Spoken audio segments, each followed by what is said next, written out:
சொல்லுங்க. 2025 வருஷத்தில் ஆண்டவர் நமக்கு தந்த வாக்குத்தத்தத்தின்படி தேவன் உங்களுக்கும் எனக்கும் அவர் கிரியை செய்ய அற்புதம் செய்ய ஆண்டவர் வல்லவராக இருக்கிறார். அல்லேலூயா. ஆதியாகமத்தின் புத்தகம் 28ஆம் அதிகாரம் திருப்பிக் கொள்ளலாமா? ஆதியாகமத்தின் புத்தகம் 28ஆம் அதிகாரம். ஆண்டவர் சொன்ன வாக்குத்தத்தத்தை நாம் நினைத்து ஆமென் ஆண்டவருக்கு நன்றி சொல்லி ஜெபிக்க போகிறோம். 28 14 15 வசனங்கள் எல்லாம் திருப்பிக் கொள்ளலாமா? ஆமென். ஆதியாகமம் the book of Genesis chapter 28 verse 14 and 15 எல்லாரும் சேர்ந்து வாசிக்க போகிறோம். எல்லாம் திருப்பிக் கொள்வோம். ஒருத்தரும் அமைதியா எல்லாரும் வேதம் இருக்கிற எல்லாரும் வேதம் இல்லாவிட்டால் டிஸ்பிளேல பண்ணப்படுகிறது. அதை சேர்ந்து நாம் எல்லாரும் வாசிக்க போகிறோம். அறிக்கை செய்த வாக்குத்தத்தத்தை சுதந்தரிக்க ஆண்டவர் நமக்கு கிருபை செய்வாராக. வாசிக்கலாமா? உன் சந்ததி பூமியின் கூளை போல இருக்கும். நீ மேற்கேயும் கிழக்கேயும் வடக்கேயும் தெற்கேயும் பரம்புவாய். உனக்குள்ளும் உன் சந்ததிக்குள்ளும் பூமி வம்சங்கள் எல்லாம் ஆசீர்வதிக்கப்படும். நான் உன்னோடே இருந்து நீ போகிற இடத்திலெல்லாம் உன்னை காத்து இந்த தேசத்துக்கு உன்னை திரும்பி வர பண்ணுவேன். நான் உனக்கு சொன்னதை செய்யும் அளவு உன்னை கைவிடுவது இல்லை என்றார். கரங்களை உயர்த்தி ஆமென் சொல்ல பார்க்கலாம். அல்லேலூயா. ஆமென். ஆண்டவர் சொன்ன முதல் வார்த்தை யாக்கோபை பார்த்து கர்த்தர் சொல்லுகிறார். சொல்லும் பொழுது யாக்கோபுடைய நிலைமை என்னவென்றால் எதிர்காலம் இல்லாத நிலைமை, எதிர்கால நம்பிக்கை அற்ற நிலைமை. எதிர்காலத்தில் என்னுடைய வாழ்க்கை சூழ்நிலை எப்படி இருக்குமோ என்று பயந்து அஞ்சுகிற ஒரு நிலைமை. ஏன் இவனுக்கு இந்த நிலைமை? எதிர்காலத்தை குறித்து பயப்படக்கூடிய சூழ்நிலையில் தான் இவன் இருந்தவனா? இவன் பின்னணியும் அப்படிப்பட்டதுதானா? இவன் குடும்பம் அப்படிப்பட்டதுதானா? இவனுக்கு ஏன் எதிர்காலத்தை குறித்த பயம் வர வேண்டும் என்றால் இவன் பின்னணியத்தில் இவன் அப்படிப்பட்ட குடும்பத்தில் எதிர்காலம் இல்லாத குடும்பத்தில் வாழ்ந்தவன் அல்ல. இவன் தகப்பன் ஈசாக்கு செல்வ செழிப்பாய் சீமானுடைய மகனாய் பிறந்தவன். ஆமென். ஆபிரகாமுடைய பேரன் இந்த யாக்கோபு. இதை கவனிக்கணும். ஆபிரகாமை ஆசீர்வதித்த கர்த்தர் ஈசாக்கை ஆபிரகாமை விட கவனிங்க 100 மடங்கு கர்த்தர் ஆசீர்வதித்தார். 100 மடங்கு ஆசீர்வாதத்துக்கு சொந்தக்காரனுடைய மகனுக்கு வந்த நிலைமை என்னவென்றால் எதிர்கால வாழ்க்கை இல்லை. நாளைக்கு என்ன நடக்கும்? என் எதிர்காலம் எப்படி இருக்கும்? நான் இருப்பனா வாழ்வனா? சொந்த குடும்பத்தில் சொந்த ஊரில் வாழ முடியாத நிலைமையில் இருக்கிறேனே, ஊரை விட்டு ஓடி வருகிறேன். ஆமென். உயிரை காப்பாற்றிக் கொள்ள போகிற ஒரு நிலைமை. எதிர்காலம் எப்படி இருக்கும் என்று நிதானிக்க முடியாத, இப்படித்தான் இருக்க போகிறது என்று உறுதிப்படுத்த முடியாத குழப்பமான ஒரு மங்கின வெளிச்சம் இல்லாத கண்டுபிடிக்க முடியாத ஒரு இக்கட்டான சூழ்நிலை இருக்கிறது. அண்ணனுக்கு பயந்து உயிரை காப்பாற்றிக் கொள்ள கவனிக்கணும். பெற்றோரே வீட்டை விட்டு அனுப்புகிறார்கள்.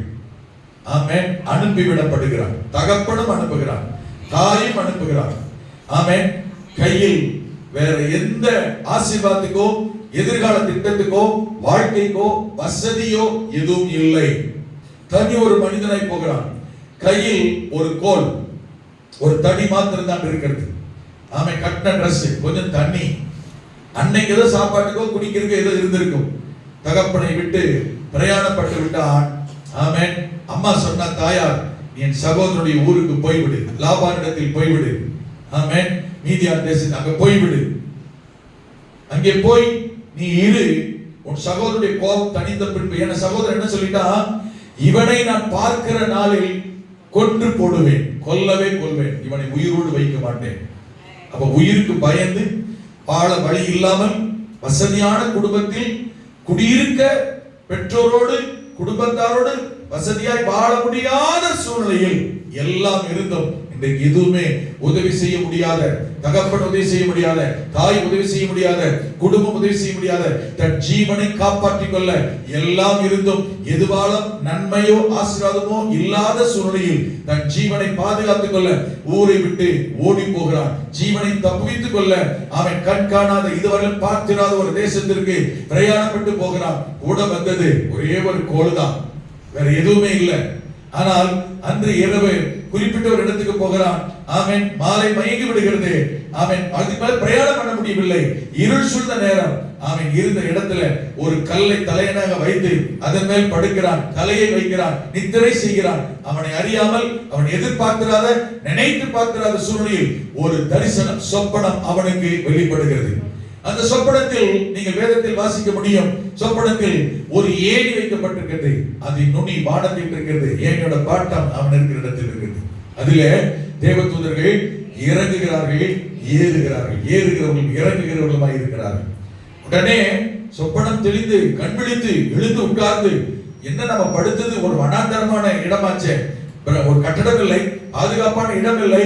அவன் நம்ம இருந்த இடம் ஒரு வனாந்தரமான ஒரு இடத்துல, எங்கேயோ ஒரு இடத்துல ஒதுக்கிட்டு தூசல்ல உதறி விட்டுட்டு அவன் இருக்கிற துணியை விரிச்சு ஒரு கல் எடுத்து வச்சு படுத்தா, இந்த இடம் இவ்வளவு பிரம்மாண்டமாக இருக்கிறது.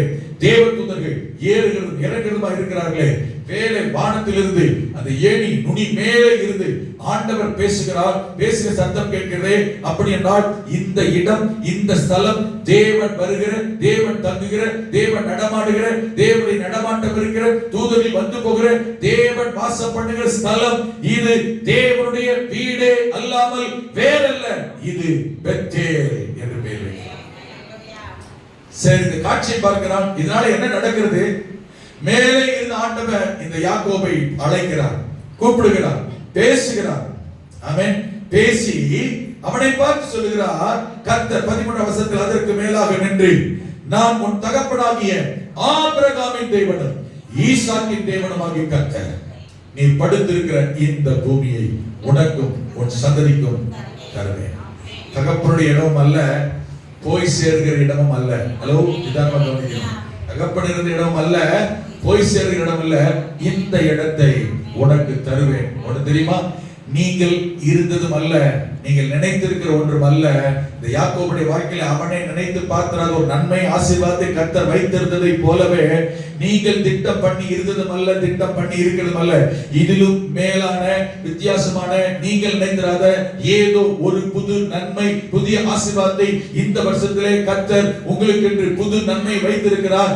ஆகவே தான் சொல்லுகிறார், நான் உன் தகப்பனாகிய ஆபிரகாமின் தேவன், ஈசாக்கின் தேவன்.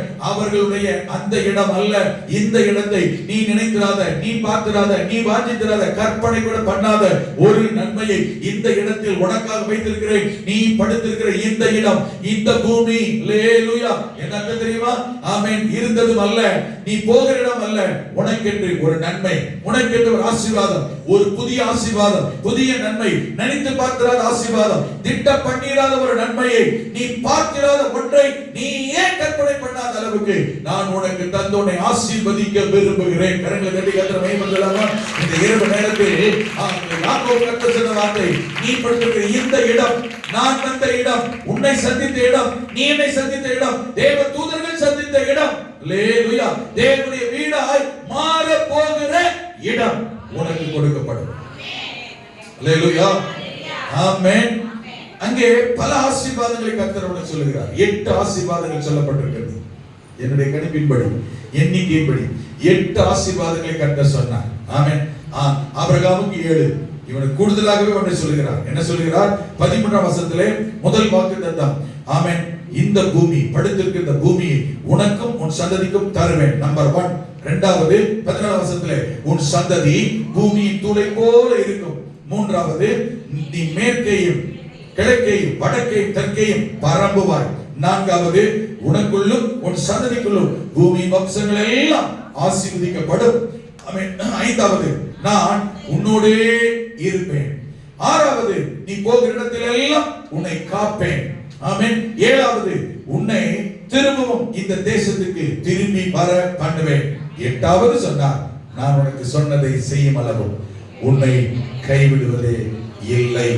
இதிலே தான் 2 வார்த்தைகளை இந்த ஆண்டில் உங்களுக்கும் எனக்கும் செய்ய கர்த்தர் வாக்குத்தத்தமாய், ஆமென், வாக்கு பண்ணி இருக்கிறார். என்ன சொல்ல தெரியுமா? நீ பரம்புவாய், நீ பரம்புவாய். கொஞ்சம் கவனிங்க.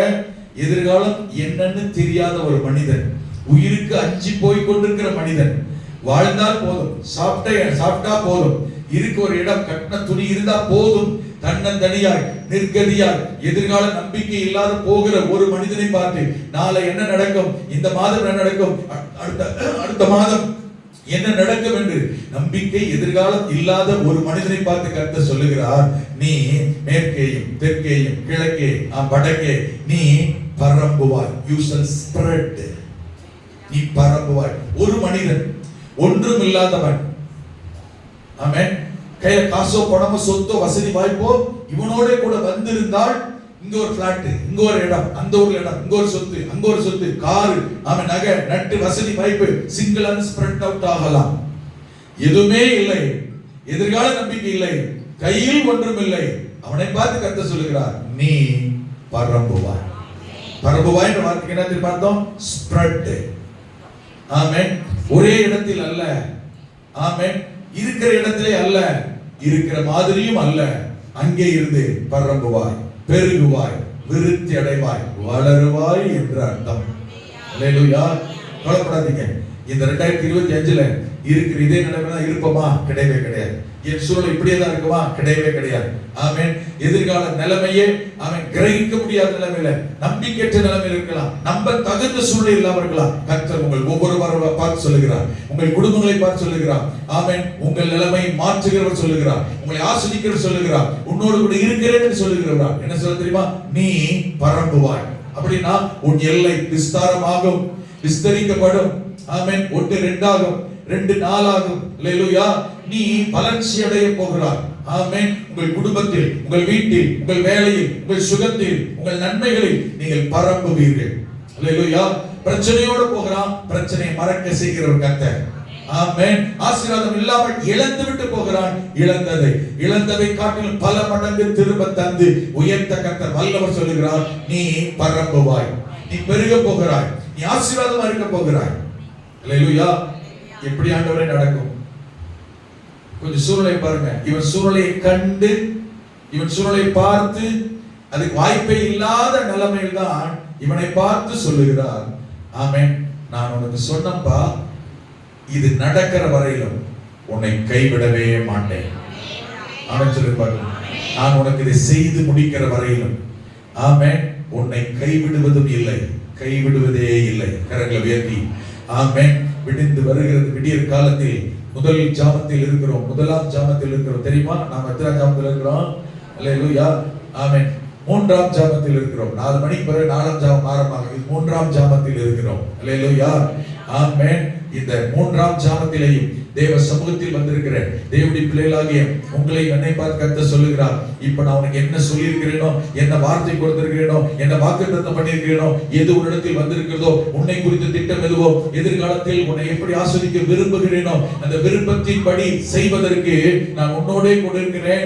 அது உனக்கு நடக்கிற வரையிலும், செய்து முடிக்கிற வரையிலும் நான் உன்னை கைவிடுவதே இல்லை. கரங்களை உயர்த்தி முடிந்தால் அந்த வாக்குத்தத்த வசன அட்டை நீங்கள் வைத்திருந்தால் எடுத்து அவன் ஜோசி பார்க்கிற மாதிரி அல்ல, கர்த்தர் வருஷத்திலே உங்களுக்கும் எனக்கு செய்ய போகிற ஒன்றை சொல்லி இருக்கிறார், நம்மிடத்தில் எதிர்பார்க்கிற ஒன்றை சொல்லி இருக்கிறார். அத கொஞ்சம் பக்கத்துல தூக்கங்களை தட்டி எழுப்பி இந்த அட்டை எடுத்து காண்பீங்கன்னு சொல்லுங்க. அல்லேலூயா சொல்லுங்க. Praise the Lord. ஆமென். அல்லேலூயா. கரங்களை உயர்த்தி, ஆண்டவரே நீர் எனக்கு சொன்னதை செய்ய வல்லவர். சொல்லுங்க பார்க்கலாம். நீர் இப்படி யாரெல்லாம் சொல்றீங்களோ, இதுக்கு ஒத்துழைக்கிறீங்களோ, இதுக்கு அர்ப்பணிக்கிறீங்களோ, இப்படி அறிக்கை செய்கிறீங்களோ, கர்த்தராகிய கர்த்தருடைய வாய்களை செய்து முடிக்க தேவன் வல்லவர், நிச்சயம் செய்து முடிக்க வல்லவர். ஆண்டவரை பார்த்து சொல்லுங்க. அருமையான தேவனுடைய ஜனமே, கர்த்தருடைய பிள்ளைகளே, இந்த சத்தத்தை கேட்கிறவர்களே, இந்த வார்த்தையை கேட்டுக் கொண்டிருக்கிறவர்களே, பார்த்துக் கொண்டிருக்கிறவர்களே, உங்களை பார்த்து கர்த்தர் சொல்லுகிறார், நான் உனக்கு சொன்னதை செய்யும் அளவும் உன்னை கைவிடுவது இல்லை. I will not leave you. Amen. I will not leave you. நான் உன்னை கைவிடுவதே இல்லை. எனக்கு நீ சொன்னதை செய்வீர் ஆண்டவரே. அறிக்கை செய்ய பார்க்கலாம். எனக்கு சொன்னதை செய்வீர் ஆண்டவரே. எனக்கு சொன்னது நடக்கும் ஆண்டவரே. இந்த வார்த்தை வசனம் எனக்கு நிறைவேறும் ஆண்டவரே.